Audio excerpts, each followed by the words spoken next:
Magniy karbonat parchalanganda gaz so'rayapti. Magniy karbonatni yozamiz va parchalaymiz. Bunda magniy oksid va karbonat angidrid bo'ladi. Buni massasi 168. Buni hisoblayveramiz. 24 qo'shilgan 12 qo'shilgan 48 84 bo'ladi. Va buni litrini so'rayapti gazimiz. Gazimiz karbonat angidrid 22,4 litr bo'lsa, proporsiya qilib hisoblayveramiz. 168 ko'paytirib 22,4 bo'lamiz 84. Proporsiya qilamiz. 44,8 litr bo'ladi. Shunda B javob bo'ladi. 2-1da ishlaymiz. Xrom 2 karbonat parchalanganda xrom oksid, demak, karbonat angidrid gaz bo'ladi va gaz berilgan 4,48 ekan gazimiz. O'sha 4,48 yozib olamiz. 4,48 litr. Bizda esa bu 22,4 litr bo'ladi. Va mana bu massasini so'rayapti. 52 qo'shilgan 12 qo'shilgan 48 112 bo'ladi. 112 va proporsiya qilamiz. 112 ko'paytiramiz 4,48 bo'lamiz 22,4. 22,4 chiqdi. Gram faqat bu A javob bo'ladi.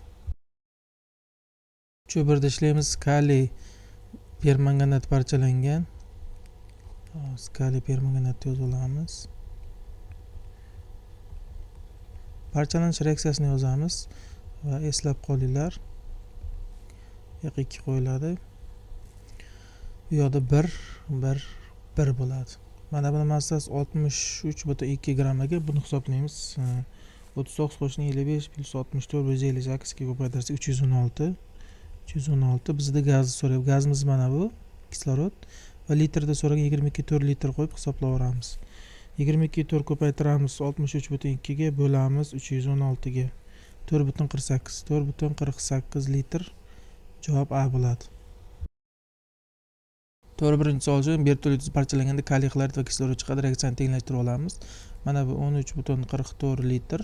Bizda esa 22,3 ko'paytirsak 67,2 litr bo'ladi. Mana buni massasi 245 bo'ladi. 2 ko'paytirib olamiz va shuni massasini so'rayapti.